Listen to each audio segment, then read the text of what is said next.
studios in New York City. This is Charlie Rose.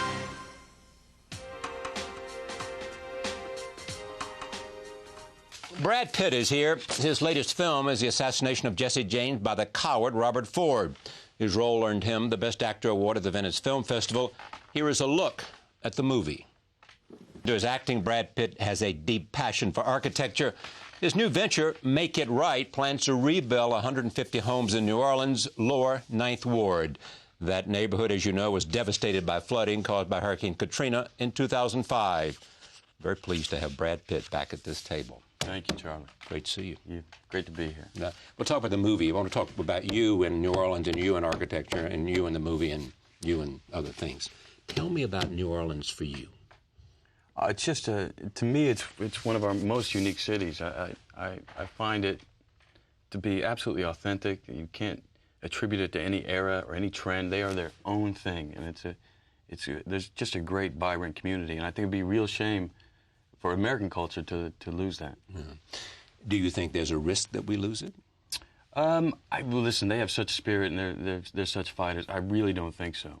But it seems to be the approach has been let them die on the vine, or let them pull certain themselves neighborhoods out in certain places that they think is still at danger. Yeah, really, most of it, most of the neighborhoods, really. And we started here because it's an iconic area. It's where the Bards broke. It's got great history for music and our civil rights movement, and it was an area that we thought people could understand. But we're planning 150 homes. We hope we can go to every parish and spin this off because this thing works. Take me back to how you got there, though. I mean, was New Orleans a discovery of yours after Katrina?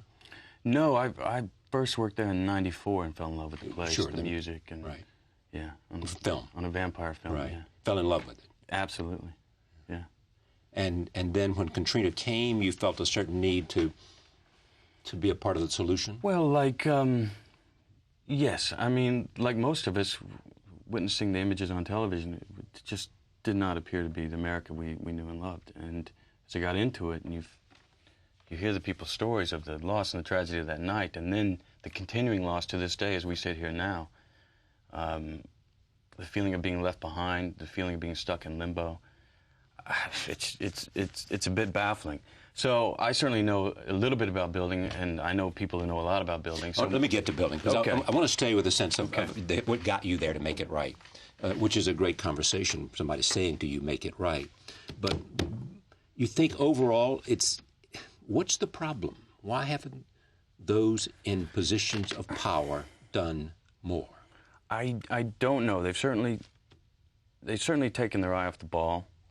It's certainly illuminated the actual event, the storm itself, that there is if I'm going to be polite about it, a portion of our society that is being undervalued and still being undervalued. Poor and minority. Absolutely. Absolutely. I mean, we can talk all we want about education and health, but until we get it right down there, we're not going to get it right anywhere. And eliminate an underclass in America. I'm sorry? Eliminate an underclass in America. Yes, or at least treat with a sense of fairness and dignity instead of as an afterthought. And I thought there was something we could do about this. This is not as I like it. So, listen, I wish this had been taken care of at a federal level or a state level, even a local level. But if this be the case, where we got to hit it at a grassroots level, so be it. I mean, this is where we Americans are great. But sometimes it takes us. That's right, to make the call and they'll follow. The idea for Make It Right is what? Well, I met this wonderful man. He was probably early 70s, I think, and he told me the story of how he did everything right. He worked a job his entire life. He saved money. He bought a house for his family. He raised his kids in that house. He sent his kids to school, and they've since graduated. And now it's all been wiped out. It's all been taken away, and he has nothing to leave for them now. And he has nowhere, he's living in a trailer. And his family's spread out across the U.S. And he said this is what he kept, or this is what stuck in my head, is I did everything right, according to the American dream, according to the plan. And worked hard. And cared for my family. Yeah, and no one told me about this possibility. Earned my income. Precisely. And then he said, make it right? Or was that someone else? No, this came from that I did everything right. And then, you know, as we got into it, you know, a lot of people couldn't pay for the people who did have insurance ended up not being covered because they thought that they had done right by covering for flood insurance. But this was a man-made disaster. This was a man-made failure. These levees failed. It shouldn't have been like this, and lives are lost, and $150 billion in damages and lost revenue to this point. And to me, that there is, we won't talk about crime, but there's a responsibility there. And, you know, we got to decide. First of all, I believe there's a responsibility to make it right for that man. This could be my family, your family, I would imagine, any family across the U.S. But, you know, I also think we have to make the decision that who are we, and this situation, if we let it just, these people remain in limbo, it says something about who we are as a country, and we have to accept that. And what did you think you could do? I mean, what's the plan Well, on the here? small scale, you know, there's hundreds of people who have been working on this project now at this point, including the community who've really shaped this, and architects from around the world, really great minds. It's been on this. collaborative. Absolutely. And I thought we could answer the first problem, and that is get homes built, get people back into homes. And so what did you do? You reached out to some of the best architects Well, around. I thought, okay. Local and national. I mean, this is where international. architecture is amazing. I mean, we understand architecture as structure, as making a building stand up. Maybe it's aesthetics, maybe it looks cool, maybe it looks weird, maybe it serves a function. But it's this idea of function that we really don't understand. And architecture at its best solves these problems. It addresses the problems and challenges of different climates that we live in, and how we move, and how we coexist in that climate, how we wake up in the morning, how we receive the sun, how we, you know, what kind of bills we pay because of the structure of the building. And this, to me, you know, is where architecture becomes religion, and architecture at its best. So, okay, if you have these problems and these challenges, and certainly the biggest challenge is going to be safety at this point. Safety from future floods. Absolutely. So everything has to be 5 feet up. Absolutely. 5, yeah, I would even, personally, I would go further. Right. Until these are the wetlands especially, and the levees are dealt with as they should be. But, so I called on some of the best minds in architecture. Now, were they all responsive? They were all, no one Saying, man, passed I'm up. glad you called. Yeah, it seems to be that this is, from my readings of past greats, that this has always been one of the quests to bring great architecture on an affordability level. Right. And one of the most difficult because, I mean, you're dealing with two diametrically opposed views, or as far as quality, cost, but you want to keep cost down. Now, so we have a sustainable factor, that cost, new technology, yet we want to bring it down. We want to prove it for everyone. And this became the second opportunity. The first was to get people in homes. The second was, can we treat the home more fairly? Or can the home itself treat the families who live in it more fairly?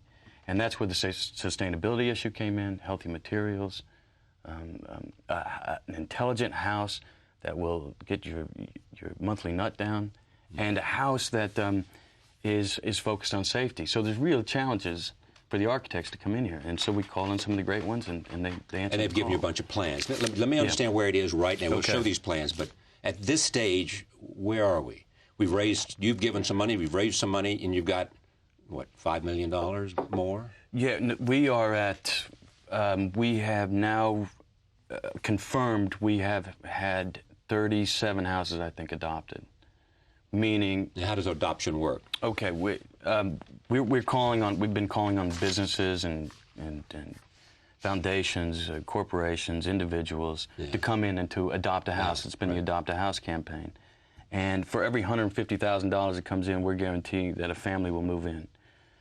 Where we are right now is we're ready to break ground. These designs are in. They're really great solutions there. We will have, what I tell you is we'll have families in houses by the end of summer. And by the end of the summer 2008, people will be living in these houses that we're going to look at. Right. Now, I also hope to expand on this. We've had great response from other architects, you know, and there's been great discussion in the architectural community about what this is, and this idea of sustainability, and this as a forum to advance the ideas of sustainability, and affordability, that we can create a catalog that we can expand further and that could be made available to all. So sort of 150, then maybe. Absolutely, And not only in New Orleans but around the world. Absolutely, absolutely. And a new round of architects coming in, working with the old, and we expand on the designs. And really, I mean, we have the potential here to do something really big. Now, how did you split up? Each architect, 13 architects, did 13 different designs? That's right. And the interesting thing about this for them, I think, is that they came in. I mean, they persevered box lunches and coach plane flights and bus rides around. We gave them nothing. They did this all in their own time. It was not. I mean, this was about the Four Seasons. This was architecture at its rawest. And Gulfstream, was it? Precisely. And including Tom Maine, my friend. Yeah, and including Tom Maine. Yes, and Pritzker Prize winner. Absolutely. Yeah. And so they met with the community leaders and said, "What do you want?" To learn more about the culture, and learn more about the lifestyle of the area at that time. I think the interesting thing for them, though, is usually when they enter a contest, you have an elite jury who's going to pick the one. Right, right. Usually when you have a problem, you have one architect who's going to win the prize. In this one, you have a group of great minds all coming together, and most likely all the designs will get used. But the people who are picking it is not a jury, but it's an individual family. And then they'll be working with the architect. Okay, let me get this straight. So an individual, first of all, the land that this house is going to go on, let's take one particular site. Belongs to whom? Belongs to the family that previously owned it. All right. So they were in the Ninth Ward. They lost their family. They probably fled to Houston for a while or somewhere like that. Right. There's a thing called the Road Home Program where they're getting what the government calls aid to help them come home. And they're incentivizing them to come home. You get more if you, in fact, do come home. The problem is it's not enough to build what they had before, and it's certainly not enough to build safely. And so they're in a real quandary about, do I want to come home? Can I? Is it feasible? Is it not? Or and it's a bit frustrating. The aid's fantastic, but I would rather see a clear directive of exactly what it's going to be. So that's what this is meant to do, is to meet that gap. All right. So family comes back, they've got the lot, and so then you're going to help them out. We're going to build this house. Right. They're going to put what they can. Right. They're going to have a They'll small have seed money in mortgage some kind. on an affordable level, Right. and we are then going to answer that gap for them in a forgivable loan. So any money they put forth will then go into another home. So I say, if we get 150 homes sponsored, in actuality, we'll probably be building 225 from that. So they come back and they... The people, the big response we've had is from individuals. We've had great response in these last Who want to few adopt a home? Yeah, individuals who adopt a home, a piece of home, a solar panel, or something. We've had It's a great idea. We've had nothing from corporations, or we've had some answers from foundations that have been very cool. Nothing from corporations or businesses, which I thought would be our biggest pool. You've clearly reached out to them. What's the response? Just crickets, just a dead ear, and that was it's curious. Not funny, to but me. it's true. No, it's not funny. Yeah. I think for me it's a no-brainer, and again I thought it'd be our biggest. But they're saying no. It's not like they're just. No, I'm saying no. We are getting some responding. response from companies that have products who can It's interesting because a lot of companies did come in and spent their money during the time of the crisis. In some cases, they adopted and tried to make, at the... A lot of everyone. Exactly. Yeah, everyone. A range of people. Okay, so the family comes in. There's their lot, and you show them, which we're going to see in a minute, all these different designs. They can pick the one they like. They pick the one they want from the catalog, the one that meets the needs of their family and how they live. The site and all that. Right, and then they will be working firsthand with the architect who will stay with this and will customize the house for them. Yeah. Now, and what has been the community's involvement in what these designs look like and with the architect? They're hilarious. They've been great, man. They've been such great help. Those have been the most fun meetings to have the architects and the... What do they say? The community leaders. They like what? I want to get up and I want some sun in my kitchen. Yeah, and just how an explanation of how the community and how the neighborhood works and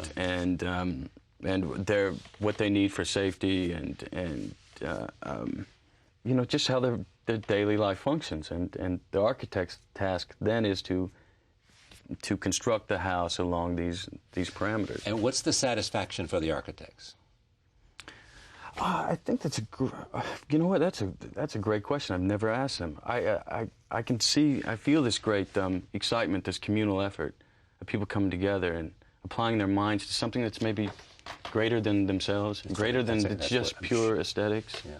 It's being able to make a difference in somebody's life. I think so. I think so. And what have you learned about the human spirit?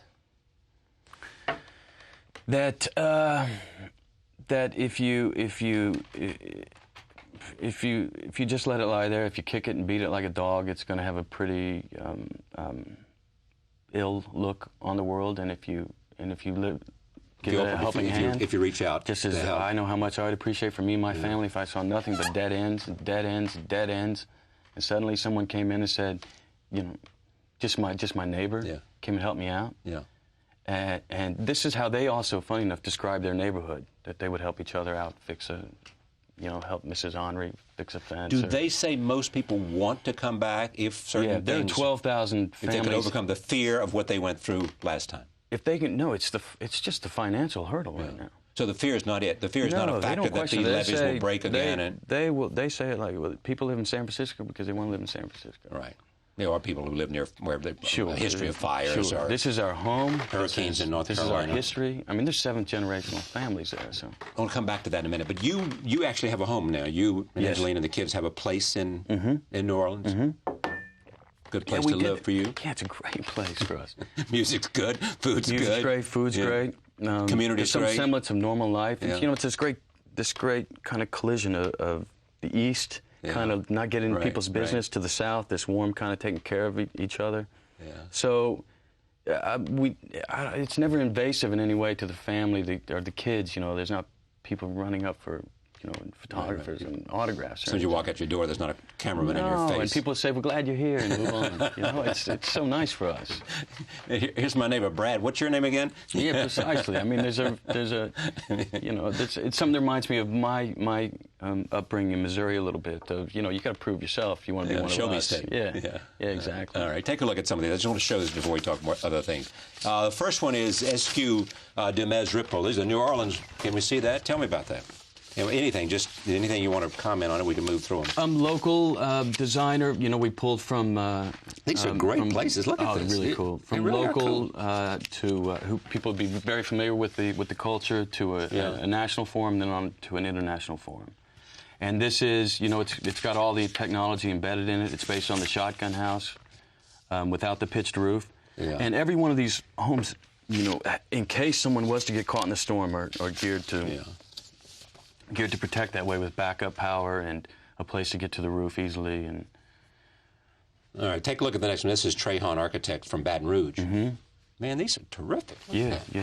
You know, these all cost $150,000. Is that? They're going to cost a little more in the beginning because they're prototypes, and once we move up the scale, they'll be less than $150,000. Is there a prototype in existence today of any of these? No, these are, as you say, we're ready to break ground. Ready to. All right. Yeah. All right, that's the next third one with Trahan Architects again, Baton Rouge. All right, is this Tom Main, isn't it? Yeah. Now Tom Main's is very interesting. Okay, you see, he hasn't met the on the surface. It doesn't look like he's met the height requirements of 5 feet and 8 feet. Yeah. But his home here is built drawing from knowledge from the Netherlands, where they're like 26 feet below or something below sea level, and it's built on 2 posts that will actually rise with the water up to, I don't recall, I think it's 12 feet. Now, does he know this will work? He says it will work. Because this would be a prototype for a lot of areas. Yeah, and again, this is... People live along rivers and everywhere else. You have to get... It could be exactly that. Yeah. And in fact, he's wanting to build the prototype and float it down the Mississippi and put it in Spine. He's great. I love him. But, you know, this also, the most interesting thing about this house is you really shouldn't look at the house because it's not a house. It's a chassis for a house. Yeah. And that, again, this democratic idea, or even this, let me say this, anti-egotistical idea of the architect, that this anti-egotistical idea that I'm not going to design your house. I'm going to design the function, how it works, the core. Yeah. You put any house you want on top of it. It's a chassis, like a car chassis. You put the body of the car on, which is really interesting. I've never seen that. No, I haven't either. The next one is Kieran Timberlake from Philadelphia. Again, you see the solar panels and the shade for a lot of energy southern efficiency sun. here. All of it, and again, the point is here. The second opportunity is to advance the knowledge and practice discussion of where we have to be heading. 40 to 45% of our pollution comes from our buildings. Yeah, of course. Yeah. So this is one of the big ones we got to crack. Not only that. Also, you learn that from materials as well. Yeah. Okay. Health bills should go down. You got healthy materials. You know, any of this house here, their utility bills should be knocked down to 25%. We were able to prove on the Holy Cross site, a project we did last year. So can you imagine that burden being gone? Next one is Ajay Architects from London. Yeah. There you go. Look at that. Do you have a favorite among these? I have a few favorites, but I'll refrain from. You won't be telling me? No, because I appreciate them all so much. As I said, I see. We don't want to make one. You see, we don't want to make one architect happy and another unhappy. Yeah, no, they're all good. They're all interesting solutions, and what I most like is the debate that this is spurred. And so up here you have this roof deck that can function, but also for safety, to function for family use. But, right. And then the solar panels are laid on top as a canopy. Okay, this is the same house, look from a different angle of the street. Now, okay, let's see the last one too. We have here with number 8, which is again from MVRDV in Rotterdam. Yeah. What is that? That's how they. Yeah. This is MVRDV, some architects that I also love. I think they are premier thinkers in how we live in a society. And this, although this works practically, it actually works.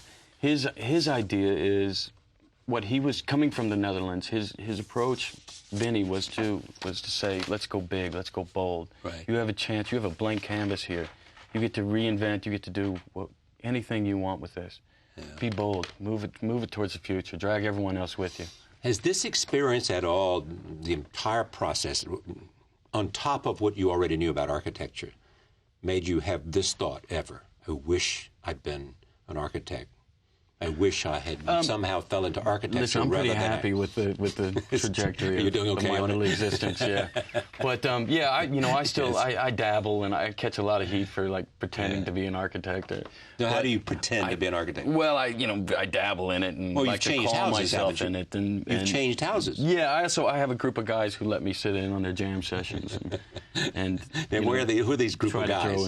They're actually one of the which one? The architects, Graft. They're Graft architect. Give me some sense of where you are and what it does for you, and other than the sense that this is a place that I can make a difference, and it's a city that I love and live in, and this is a disaster that needs people to come rally together, and we need to call on the best within our larger community to make a difference. Don't you do that? You just call them the best when there's a problem. You call them the best minds and see what they have to say. Don't try to and you'll probably find out that they want to do something, but no one serves as you and others have served in this place to link them with the community, and give them the opportunity. Right. I saw because that opportunity. Yeah. I drew from the case study houses in L.A. There was a competition. Now they become the most, the premier iconic homes of L.A. and the hillsides there. And kind of drew on that idea, and. There's so much. It's such a confluence of things that we need to address in America right here, and that's what I'm trying to. In New Orleans, in the right Ninth there Ward, in New Orleans, in terms of sustainability, in terms of where we need to head, how we live, how we and poverty line, and education, and health, and unemployment. I mean, it's all there. This should be one of the major talking subjects of the campaign. Have you heard anything during the campaign about this? I heard we've gotten actually some really nice response from Senator Clinton, Senator Obama, Senator Edwards has since called, which has been. He opened his campaign really cool down in New Orleans, I think. I believe you're right. Yeah. Are you supporting anybody particular? No, not at this point. No, I'm still listening. I'm paying close attention. But you're urging them to put on the sort of part of the the idea of it has to be. How does America respond to crisis right here? This specifically? This is a nexus for many of our problems, and if it's not proven here, as I say, it's not going to work. How much of your time is involved in this? Much more than I planned on, but well, you just dropped out of a movie for other reasons. If someone said that there were Yeah, because of my grand principles. But if someone had said, what would be the grand principles? I felt I was being forced and to do something that I'm probably the only actor that actually wanted to keep the script throughout, as it was instead of everything that had been worked on. So wait, you arrive at, this is called, what's it, State of what? State of Play. You arrive at the movie, and there's a script. Yeah. And you're playing a journalist who's involved in some kind of what? Playing a journalist who's trying to get his friend who's in politics, who's a hotshot senator, up and comer, is in a scandal, and he's an investigative journalist, and he is out there trying to help him, trying to clear his name. And you had a script you liked. Yeah. I had a script I liked, which is fine. I also had a director I liked very much, too. And my point was... Who you'd worked with before? No, but would certainly work with again, and we're actually developing something with them on the production side. Yeah. But my point was that, okay, so we have this conflict in ideas, but there's a clear... There is collusion here. There is a place we can get to. But we need writers, and now there's this writer strike going on, and you're holding my feet to the fire. And if you force me to do this at this point, because I'm telling you, we're not quite there. If you're forcing me to do it, well, then I'll do the thing, I'll honor my commitment that I signed up to. And so you said to him, look, the script needs work, and if you force me to, even though I don't think it's the right place now, I'll do it. And if not, I'll stay with this thing till the end, and we'll... But there's this push for, I think, a push for product, and the studio was great with me in the fact that, we looked at all the options on the table and said, well, or you could find someone else to see. Unfortunately, Russell came in, and he knew what to do with it as it was. Did you find Russell for him? No, they did that. Yeah. They did that. So Russell Crowe comes in, he'll take your part. Yeah, so it was all... This was all amicable? Yeah, so that was all amicable, except for the point that they simultaneously went to the press and started and say that I walked out, which I never did, and then present me as or try to, try me in the public forum as someone who walks out. Listen, this stuff goes on all the time, but I thought that was a bit dastardly, and I don't understand why they would do that. Because we were talking face-to-face, like this. Right, and they... Yeah, I don't understand that, and I don't condone it, and I'm still a bit angry about it. Yeah, you're not thrilled to work with them again. Well, we'd have to talk it out, of course. But I don't understand. They may not want to work with me again. So, yeah, well, but I mean, you said I'm prepared to work. There's people over there I like very much. Yeah. But it just presented a situation that was... Do you have any understanding of what their needs were? There was a little dirty pool. Well, really? Of course. I mean, of course. Let me be fair. They had all this money invested in it. Right. And I wasn't threatening to lose that. But it would have cost more to shut down, wait for the... to get a proper writer in there and come to some agreement. No, this is something you really wanted to do. Yeah, I actually really liked it. You have a choice of movies and sign up with what you like. Yeah, but then I stood on principle. And you're forcing me, and, so but it's all interesting, isn't it? Do you feel good about it that you stood on principle? Fine. It's great. I'm glad that they're okay and I'm okay and everyone's all right. What else you got coming up? I'm going to do a little thing in Terry Malick film. That's great. I just adore him. A little thing? Yeah, it's a really profound film he's after. I mean, it's beyond me. It's time and existence and our place in that little timeline. But I'm gonna do something in that. Are you doing some film in which there's a character who somehow pretends he's Brad Pitt? No. This is an idea we had. We haven't quite cracked, but it's an interesting idea. It's called Chad Schmidt. Brad Pitt continues to get all the roles that Chad wants. Yeah, Chad is an actor who started out in the the late '80s, early '90s, and is pretty good. But he keeps losing out to this this old Brad Pitt, and Chad kind of looks like him. Yeah. Only maybe he's 10 pounds heavier, and his hairline is probably a quarter of an inch further back, and so it's this idea of coming in second, and when you still have talent, or now, does the actor Brad Pitt play both parts? Yeah, I'd have to. Yes, I would think so. I'd have to go through, but it's a funny idea. How's the production company? I mean, great, really good. We put out Mighty Heart this year. Oh, it was great. She was here, and both of them. Yeah. Which I'm very, very proud of. As proud of as anything we've been a part of, Year of the Dog, and then Assassination of Jesse James. Yeah. by Tell me Count about Robert that, Ford. which is the greatest title ever for a movie. Only three of us think so, but I love it. They wanted to leave it as the Assassination of Jesse James. Yeah, probably. or just call it Jesse James, you know, or something. And you insisted that we. Oh, we yeah, I got put it in the Coward contract 'cause I knew it was going. I knew there was the first thing. Who were the other gonna two get that hacked. wanted it? You don't even know. Well, I couldn't even name anyone, actually. Okay, so what's the movie about? Even though I've seen it. It's the last year of I'll help you. It's the last year of Jesse James. It's the last year of Jesse James's life. Yeah. And you play Jesse James. It's his last year. He Yes. sort of knows that. That's right. And Robert Ford idolizes him That's right. and comes to sort of be with becomes him, a part of the gang. And ends up being his assassin in this Chapman-esque kind of way. Yeah. And it's I don't know, what was interesting to me is that both characters end up becoming complicit in their own death. Yeah. I find that really interesting when we try to carve things out as black and white. How do you mean that they're both complicit? In... Well, like he kept this kid around who he knew was a bit off, and a little bit. he was known for having uncanny radar.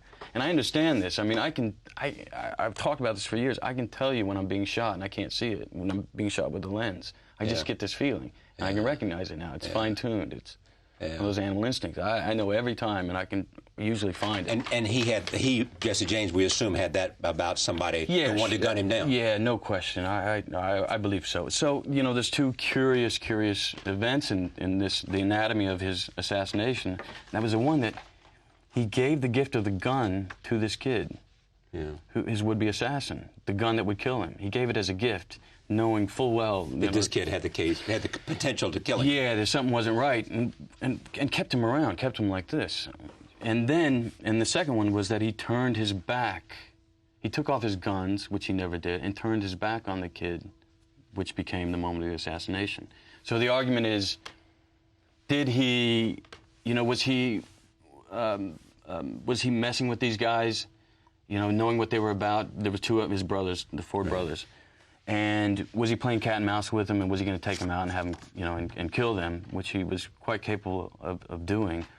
Or was he engineering his own suicide in a sense? And, this is a thing that historians debate over. What do you think? I don't think, after seeing the film, funny enough... After seeing the film? Yeah, after seeing the film, it made me think of some other conclusion that was more in the middle, that... being cornered, living this life of an alias, being chased. His brother had left the gang. Everyone else was either dead or in jail. And just a true weariness had set in, and paranoia, this overwhelming paranoia that couldn't quite contend with. I think that it was a test, and that at that point when he'd seen in the paper and he knew that he had been betrayed in some way, that at this point he took his guns off to maybe find out, to see if there was anyone that he could trust, and if not, so be it. Am I making sense? Yes, of course you are. So so you're not. So Ford kills him in the end because? Well, Ford. I hope we have a clip of this. Ford is a young boy who idolizes Jesse, and certainly idolizes Jesse's place in the world. And I think you got to make that distinction. He was the most notorious and considered the most admired gangster. He was a Robin Hood figure. He was a hero. It was probably him and Mark Twain at that time. There's no one bigger, in the public's eye. And his idea that maybe, I think he was a very insecure kid, and a kid who felt put upon, and saw Jesse's fame as an avenue of self-worth and meaning in his life, and then so. At one point, he gets shoulder to shoulder with Jesse, but then Jesse spurns him. Jesse abuses him. Jesse uses him as his whipping boy in some way, or a play toy. Anyway, he feels quite humiliated by that very object that he. Someone said that originally it was cut to 4.5 hours before they began to whittle it down. The first cut was over 4 hours, and quite good, by the way. You like the 4-hour version? I liked it. Why do I have the impression that you are? I mean, you make the movies you want to make. you make movies that prove that you have big box office appeal. Well, this one didn't. No, I know. This one proved it may be waning. I know. I'm getting to that point as to whether you've lost your touch. See, to me, you know, what? Well, I think of listen. I'm not putting up the money, so it's easier for me to hold this view. But I think of all my favorite films, or most of my favorite films. The majority of them I found well after their release. Like, what are they then?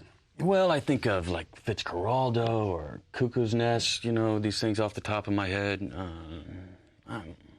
now that I've gotten the business, I'm a little more upfront. Not just that you appreciate them after time, but you put them at the top of the stuff. Yeah, films that like that changed my outlook in some way. You know, films that had some monumental effect on me, and that summed something up or said something better than I could ever say it, and so if my only barometer at this point is if I'm proud of the film, and I think this is a really good film, and it's not for everyone. It's for what I would call a connoisseur of film, and there'll be people who find it and will love it. It'll be a smaller majority of.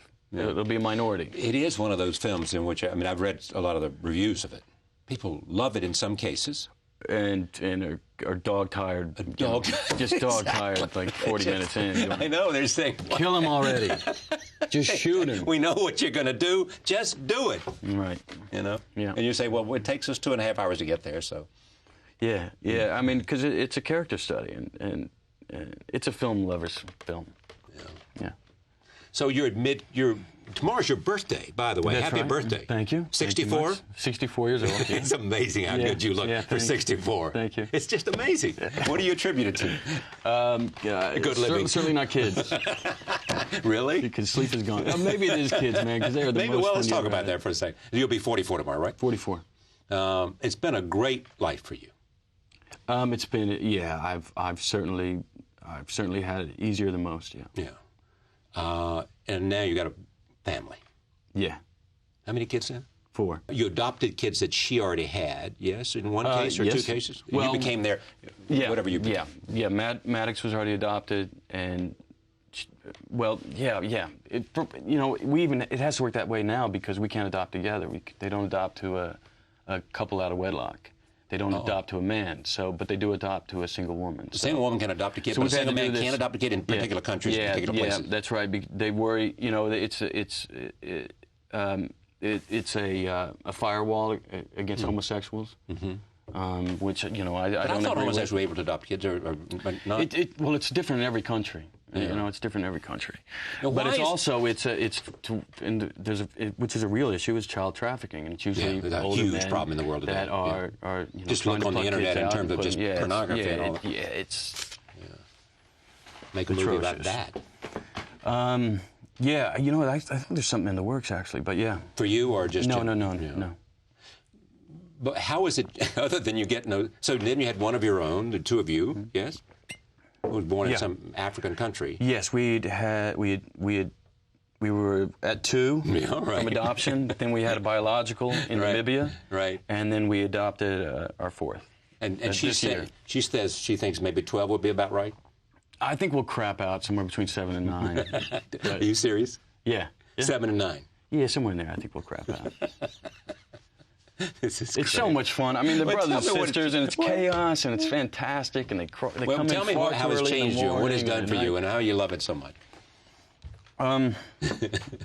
I don't know if I can find words to it. I don't know. I don't know what it is. Is it beyond what you imagined? I never spent a lot of time thinking about it. I knew it was a natural course for me. Yeah, and when I felt it was right, and I felt it was right here, obviously, because. We got to be setting some land speed record. Yeah. Now, tell me just about adoption. Why do people adopt so much overseas rather than in the United States? You know, I don't know. I don't know what the statistics are. I personally like this idea of this universal family. Of the United Nations. Yeah, and I see I see my daughter from Ethiopia who's with her brother from Cambodia and her brother from Vietnam, and their sister who's born in Namibia, and they're just brother and sister, and it gives me great joy. But yes, that humanity transcends there's still borders. a need here. Yeah. You know, we've gone into, you know, I mean, horrendous poverty zones, and that's where that's been our focus. Meaning what? That focus to find kids, or focus to promote the idea that there are too many kids without mothers and fathers? Well, I guess both. I guess that would come along. So, in the career standpoint, you're going to make these movies that you want to make, yes? Mm-hmm. Is there a film you're dying to make that you can't convince the studios to do because... No, I have ideas of... Because you want to call it the assassination of Jesse James by the coward. I won't get away with that one on the next one. I'm going to... Got to give him a Troy too. No, but is there a story? I mean, is there something that No, it's more within... themes. I think of themes, and you know, I've been kind of on this you know, this dissection of Americana as I knew it growing up. And I'd like to see, there's been more of a focus in men's roles, I think, in the last decade, a decade and a half, certainly my generation, and more in, maybe it's just my mistake, but more in flawed characters. I don't mean characters who just have flaws, but I mean characters that they're not necessarily who you want to be. And the films I remember growing up with are the guys that gave you direction, the guys that, you know, that attacked ethics and gave you some... Now, you're talking about people like James Stewart, or what are you talking about? No, I'm talking about more like... Redford Newman would take these on, you know. You know what I don't understand about them, and I know both of them well, is they never could find a... It just does... It boggles my mind that two people like that, they wanted to work together. They wanted to work together again. You know, like you and Clooney and, you know, I assume we'll be making movies together for a long time. Yeah, I would love to find something. It's different, you know, the thing is that... What does it make that so hard if you...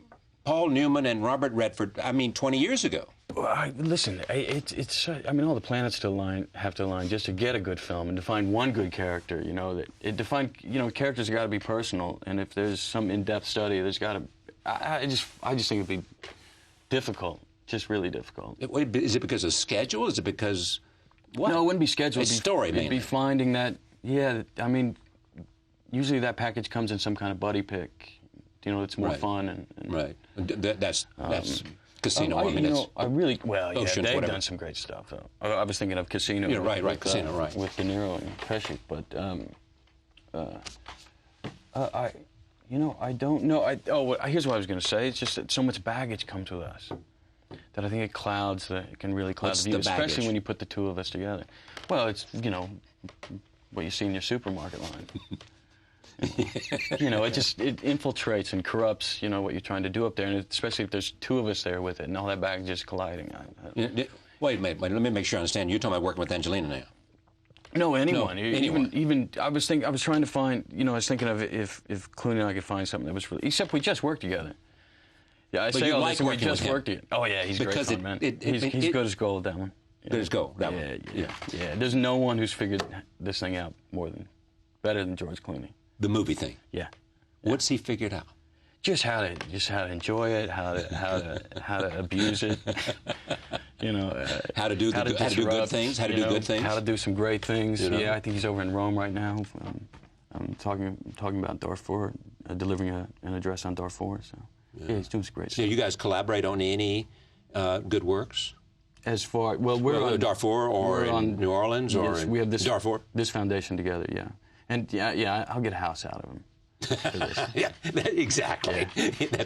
That's a done deal, isn't it? Yeah. 150, Georgie. Yeah. Well, and he already put $1 million when it first, after the tragedy. Yeah. But do you know why? But this is a plan. I just get back to this. Is a plan that is putting people directly in homes. This thing works, and I believe there's something we can parlay into much bigger. And I believe once you see how it works, that maybe we can.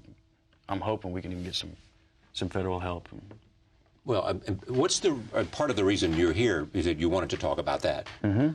And you've been waiting the table for a while, and you were anxious to get back to this table. That was part of it, too. Yeah, I do like this table. Very much. Yeah. And to talk about architecture, because you know that we do more architecture than anybody, period. Yep. Mm-hmm. All of that. Right. You can't find oak slabs like this anymore. I know. You see, this is old-growth tree. You know a bit about trees and wood? A little bit, you know, just a little bit. Any desire to make furniture? Yeah, I got a lot of desire. It's the you know, all the But you want things to that are build a getting in the house way, first, don't you? I just want to build. I just like to build. I love a construction site. There's Do you really? nowhere I'm more happy. That's part of. I just like it. It feels good. It's dirty. It's nice. It's good. Let me read some things here. Okay. Steve Soderbergh says that he said about you that he is fearless. He'll take any risk. That's true. Well, that's really kind coming from him because he's one of our great storytellers, and you know, there's an authenticity that comes with Soderbergh that I so appreciate, and the fact that these He made guys, how many of the Oceans? He made them all. He made them all. Yeah. Okay. But also, these guys, they take on ideas and they put their lives into ideas, and try to, you know, they construct a story, something tangible out of it that we all enjoy. And some work, some don't. But the authenticity and the drive is there, and he is as prolific as a director as we're going to find. Are you moving in that direction? No, I don't. No. Being a filmmaker, not. No. Yeah. No. I quite like the producing end. I like getting stories out there. Don't want to be a director, want to be a producer, which you are. You are. Yeah, I like that. I mean, we get stories to the table that might not have gotten there. What's a good example of that? And then we get to be, well, I would say like Jesse James, which no one cares to see. but also like Mighty Heart, you know, I feel like there's a great responsibility with that kind of film and with Marion and certainly their son Adam and she loved it. And what it says to the world and that, so then it becomes a gatekeeper of quality, and bridging this gap between art and commerce, which, as you see, I'm not good on the commerce side, but protecting the story, protecting quality is where I think I do best. Aidan Quinn said that about you, there's a sweetness, but at the same time that you have the heart of a warrior, that you are ready to go to war for something you believe in. Well, sweet, I'll take that. You know, Be sweet, a sweet warrior. Great, I'll take that. And Brad Gray said that you will always gravitate what you have not done. That the idea of repeating yourself, except for Oceans. Well, that was the guys. Yeah. You know, listen, they dragged me there kicking, screaming too. But you got a lot of years of acting in you. I see it happening less. But yeah, I'd like to stick with it. Because other things are simply coming into your life, or yeah, family takes a lot of time. I want to make sure I'm there, and they have the benefit of my direction and knowledge and wit. All the things that make you. Yeah. No, I mean, it's very important to me, and also. You know, I've said that it's a younger man's game, and I think it is to some extent. Why is that? Simply because of box office appeal or something else? Yeah, energy? For both. Box office appeal, and I don't know. I feel a little silly sometimes. Does it really? Why do you man. all say that? I don't know. Do we all say that? Do we? A lot of you say that, yeah. Well, it's hard. And it's not new. Bob Mitchum used to say that. You know, to play someone who has real struggles. I wrestle with this because there's something you can illuminate there, and there's real poetry to that. And at the same time, I feel a little silly, like trying to put myself in that position when that's not my life. Or not you. I mean, you mean it's like being heroic and you're not heroic, or being something else? Being phony, is that what you're No, I didn't say that.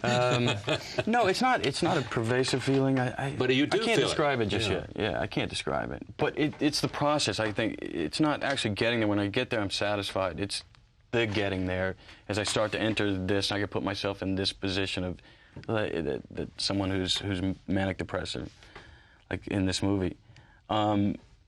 Just as I enter the process, it just seems like, here we go again. This is silly, a grown man doing this. But then I get there, and then I get satisfied. But do you so love maybe it? I don't know what I'm talking about. Take someone like Daniel Day-Lewis. Who's as good as it gets. Good as it gets? Yeah. Why is he as good as it gets? Well, he's just, you see total submersion in in the role. He's not clouded by any cacophony of anything else going on, is he? He's the thing. Yeah. Philip Seymour Hoffman, I think, is also one of the absolute best that we have. We've done an hour here. Let me leave with this idea. People want to get involved in what's going on in the Ninth Ward. They might even want to adopt a house. Yeah, this is what we're asking. Like George Clooney, who will be doing it. He'll do it in a second. He's a softie. He's a big softie. Well, why haven't you lined him up before? He'll call. Oh, so that's there. There's no need to spend time on sure bets. No. So if somebody wants to be involved, and let's assume there's some corporations out there. Right.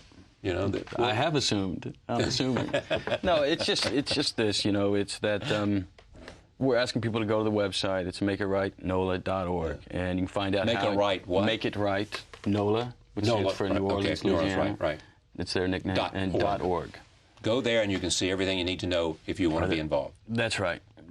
And we're asking people to come in and adopt a house, adopt 10 houses, 100 houses, a corner of a house, a little neighborhood trim on a house. And you hope this idea, because it incorporates a whole lot of stuff that might be appropriate for the future, will be translatable to Africa and Latin America and Asia and Europe. I think we've created wherever there's template, a template that this thing can be replicated, and that was one of the goals. Suppose somebody wanted to go see Jesse James, what would they do? I don't know. You're going to have to wait for video, I think, the way it's going. Well, but you've already won the Venice Film Festival. Yeah. Best actor. Yeah. Pretty good. It was a big surprise. Did you go over there and accept it? Actually, I couldn't because I was hawking the film in Toronto for that festival. What's about the cap? What's the cap? Pure laziness. Really? Yeah, and comfort. Just get up, put a cap on, you're ready to go. Yeah, I know it's 1 out of 12. Come on, I'll get rid of it soon. But I like it for now. Thanks for coming. Yeah, thanks. It's great. Thanks, Charlie. Appreciate it. Brad Pitt, Jesse James, and the coward Robert Ford. Make It Right. Make It Right, NOLA.org.